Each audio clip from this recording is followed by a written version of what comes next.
Welcome to the channel. Welcome to today's run through of all the latest Manchester United news and transfer updates, keeping you right up to date with everything. I'm Jamie. Before getting into it, smash a like on the video, subscribe to the channel if you are new, and let's jump straight into it. So let's kick off.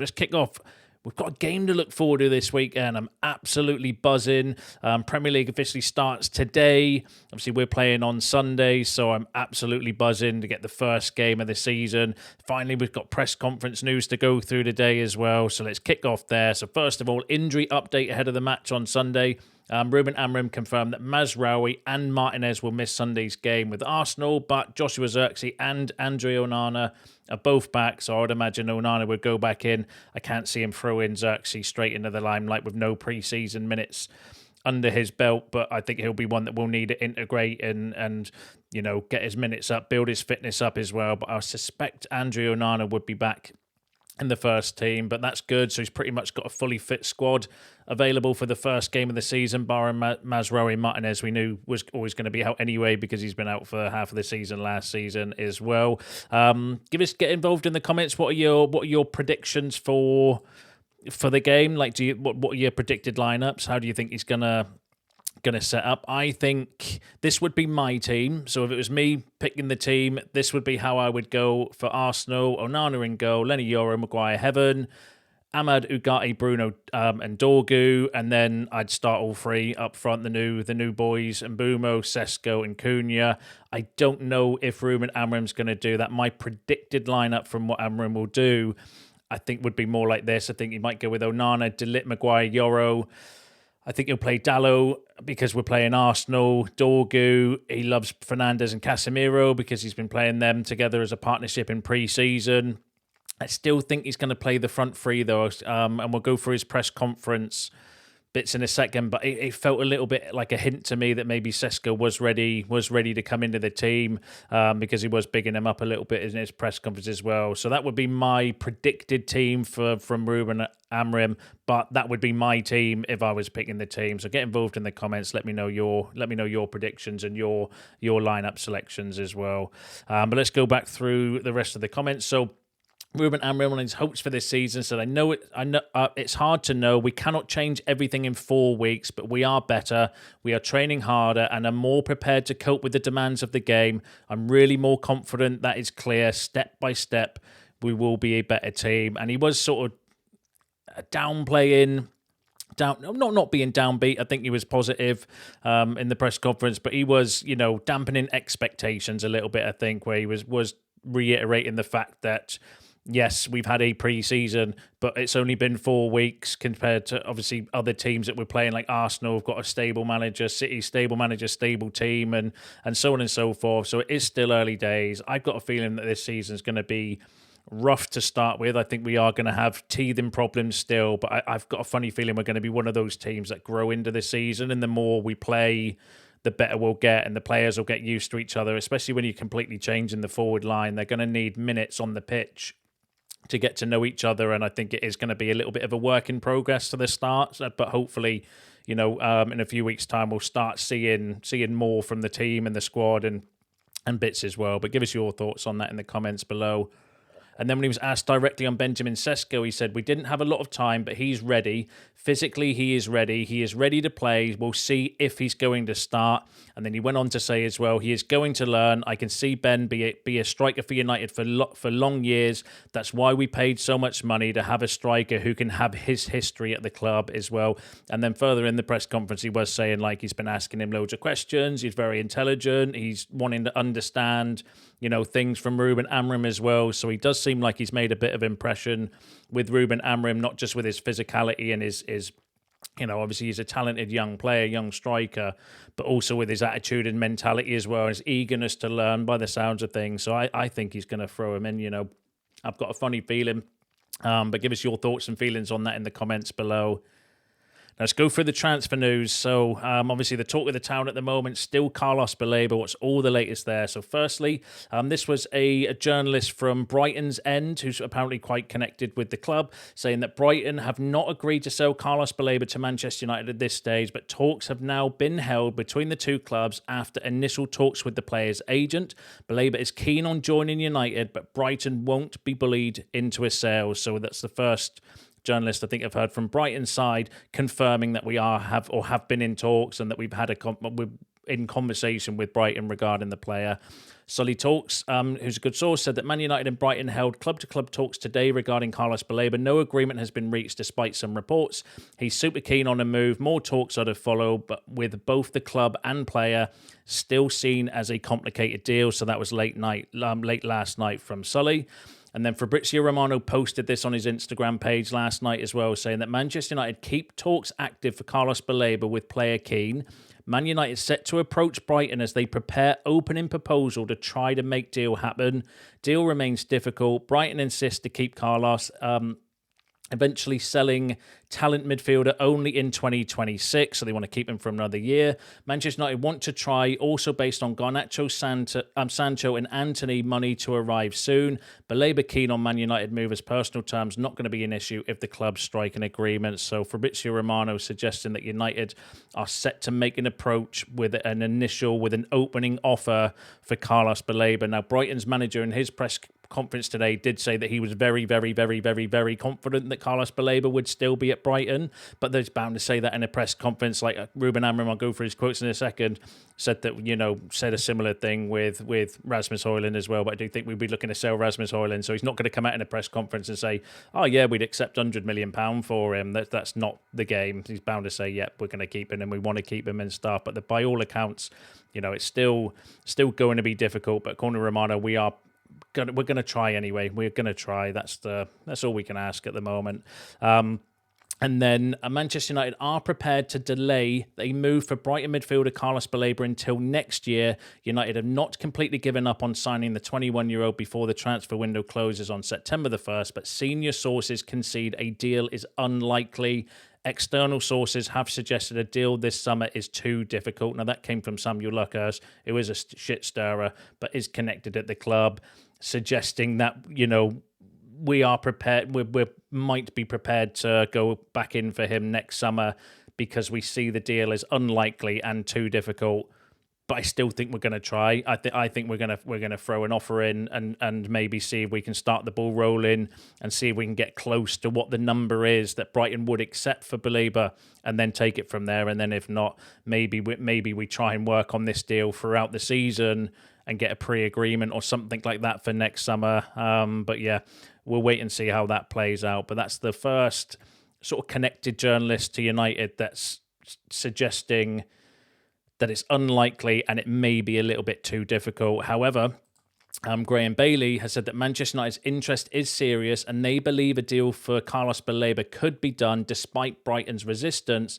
Despite initial inquiries over Carlos Baleba being rebuffed and receiving no encouragement from Brighton to make an offer, that is exactly what Manchester United are about to do with a club record-breaking offer. So Graham Bailey is saying, we don't care what Brighton are saying, we're just going to make an offer anyway and see how it goes. And Romano was saying something similar in a recent video that's just come out just before I'm recording this video, suggesting a similar thing, that we're just going to throw an offer in anyway and see whether it lands, see whether it's something that actually tempts Brighton.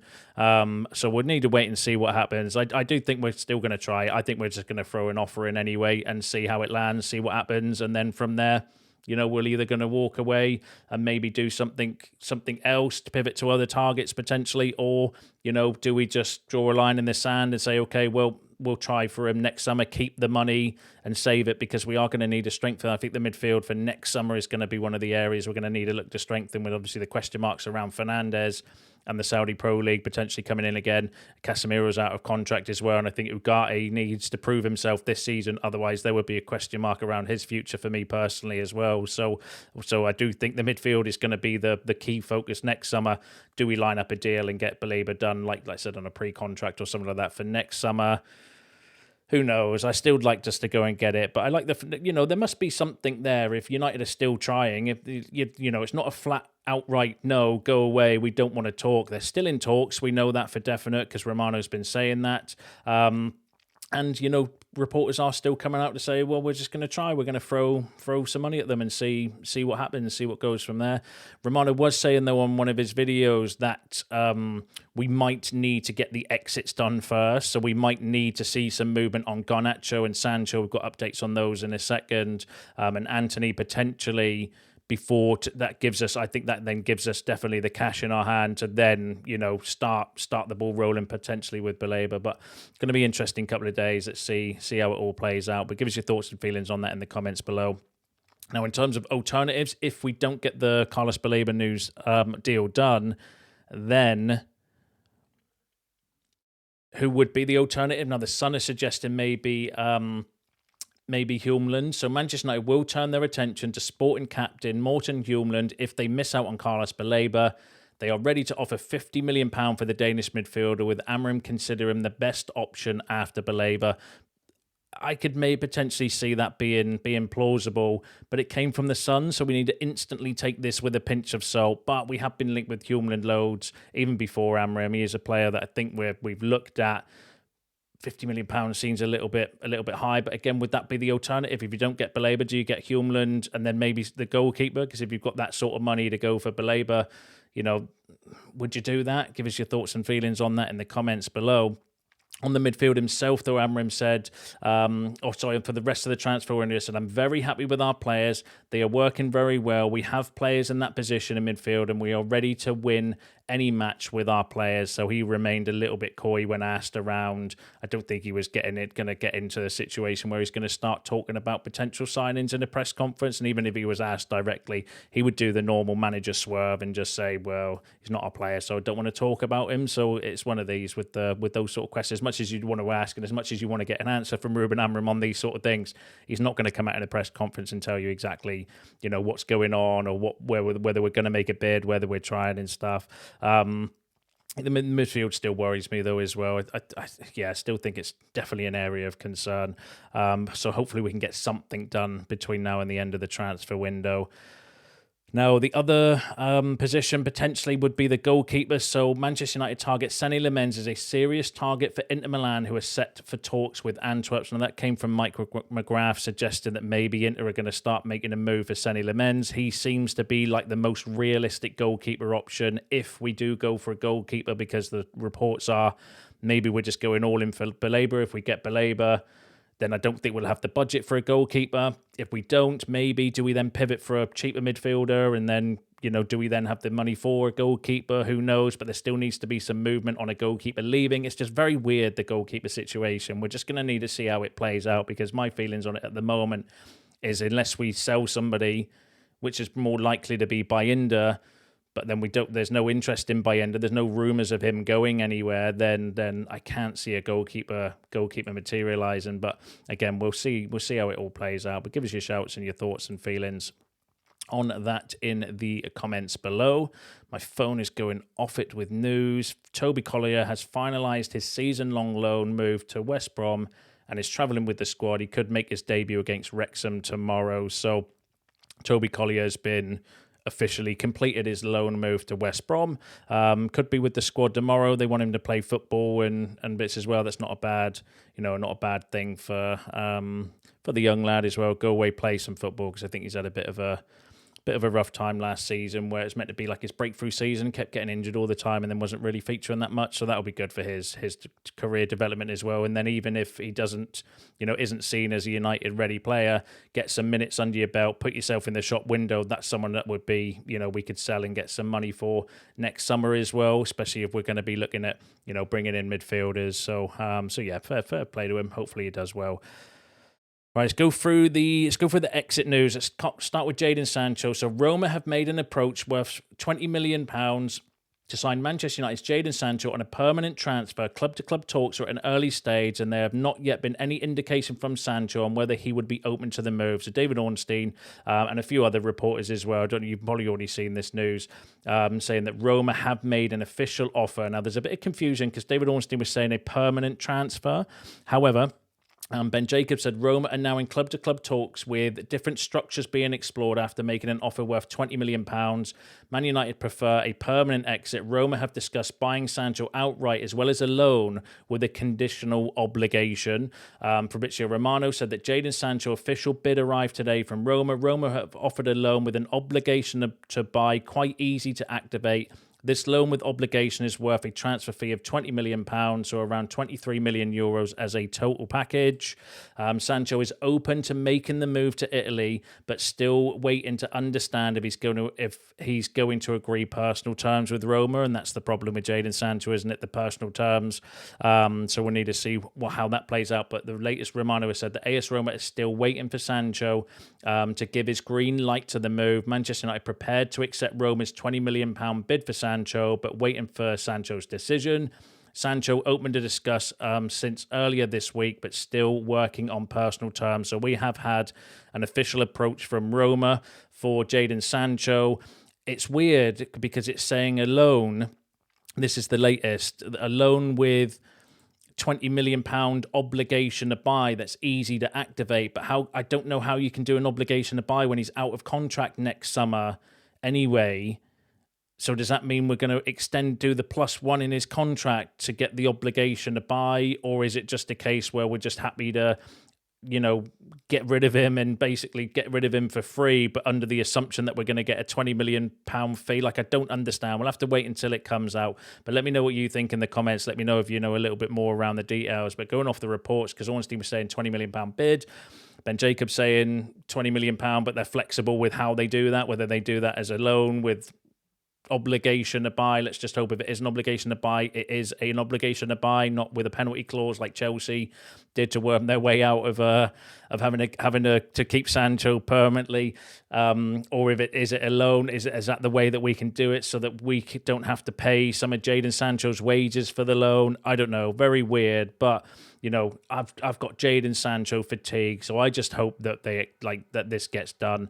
Romano is saying that United are happy to accept the offer as well, which is good. Absolutely, we should be doing anything like that. We should be biting clubs' hands off, for £20 million, whether it is a £20 million transfer or an obligation to buy. We should be snapping clubs' hands off for those sort of figures for Jadon Sancho. It's just, will he accept? Can he agree personal terms? Will be the next thing that we'll have to keep an eye on. But that looking at the moment like it could be plausible. So hopefully we can get some movement on that as well, because that does give us PSR wiggle room. Doesn't necessarily give us much money because we're obviously, that's probably about his book values. The 20 million plus we've already got the £5 million from Chelsea as the severance package for or the termination of his loan there as well. But it's more the Garnacho ones in that as well, which might then give us the money, which then might help us towards Carlos Baleba. But give us your shouts on that in the comments below. Now on Garnacho, Ben Jacobs said club-to-club talks are advancing on Alejandro Garnacho. He is all in on Chelsea and doesn't want to stay at United. That aligns with United. Yep, we know that he's in the bomb squad, so he's definitely wanting to go. Now Fabrizio Romano said talks in the background between Chelsea and Manchester United are well underway. Chelsea are working on the Garnacho deal. They have an agreement with Garnacho. I know in the media it is not as present, but it is very, very advanced in the background and very, very active. So just on that, the belief is that United and Chelsea are quite close with obviously the hierarchy and the executive level. So that's why this deal's not being played out necessarily in the media, because they're all comfortable to have they're being adults about the situation and are just dealing with things, I think, behind the scenes.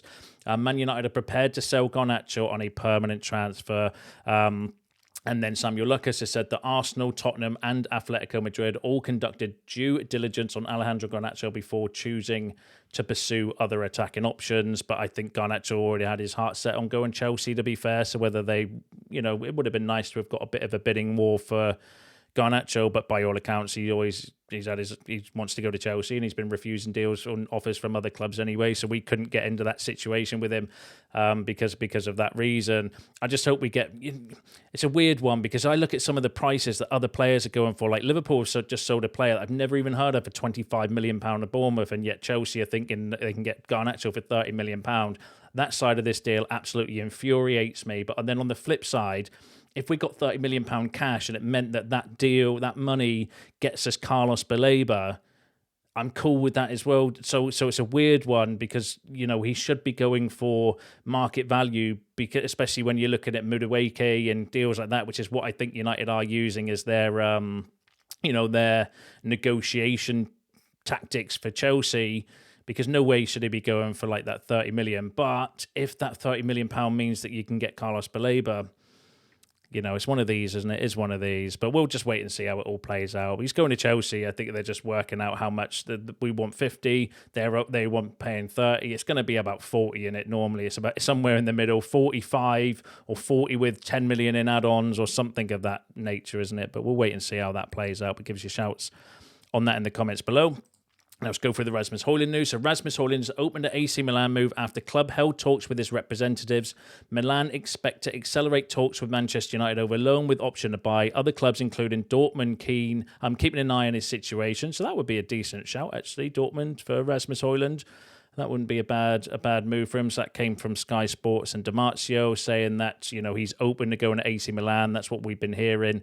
But also other teams are keeping an eye on it as well. Fulham are showing tentative interest in Manchester United striker Rasmus Hojlund. Fulham need to know how Hojlund wants to come before making a suitable offer. Now that came from the Daily Mail again. That wouldn't be a bad shout neither for Rasmus Hojlund. On Rasmus Hojlund himself, Fabrizio Romano, Ruben Amorim said he's one more option. We will see. We are focused on this game, and Rasmus is still our player. So he basically batted off that question. Didn't give any clarification around. I know he's not going to in a press conference, but that to me is like, well, it's one of those standard answers. Yeah, he's still our player, but didn't say no, we're not. He's not for sale or anything of that nature as well. Which so will be interesting to see. Obviously whether he does start or whether he does feature at all at the weekend. That will be the massive tell, because if he gets 0 minutes again, then the writing's on the wall, isn't it, for him? And then the final player from the bomb squad that we've had an update on is Malacia. Remember him? So sources around Tyrell Malacia are surprised by the reports of a transfer to Celtic. The player has not yet heard anything from Scotland. For now, there is still the offer from Saudi Arabia, nothing more. The left-back is training at Carrington, Manchester United's complex. Now, that came from a good Dutch journalist, suggesting that we've had literally no offers, nothing. The only offer Tyrell Malacia has got is from the Saudi Pro League, and yet he's still, training by himself at Carrington or training with the bomb squad and that as well. Like, I know he's had loads of injury problems, but you would have thought somebody would have, taken Tyrell Malacia. We're not exactly going to be asking for groundbreaking money for him neither as well. Such an odd one that... But it is what it is, and we are where we are regarding these players. But now I'm just going to double check the up-to-date news, because, again, my notifications have been going off it, just to make sure there's nothing else coming out. I think it's all around Toby Collier. Yeah, it's just all the Toby Collier news as well. So in summary, we're still, the Baleba news is a little bit concerning, I would say, with Samuel Ucker saying, look, we don't think we're going to get the deal done, but we're going to try, which is still positive, because there must be something there if we're still just going to try anyway. I hope no harm in trying. If you don't try, if you don't ask, you don't get. I think that's the sort of motto I think United are going down with that one. Jadon Sancho's got an offer that we're ready to accept. It's just, will Sancho accept personal terms, and can he accept personal terms with Roma? That would be the big question mark as well. Big game at the weekend as well. Give us your thoughts and feelings on all of that in the comments below. Don't forget, smash a like on the video on your way out. Subscribe to the channel if you are new. See you in the next one.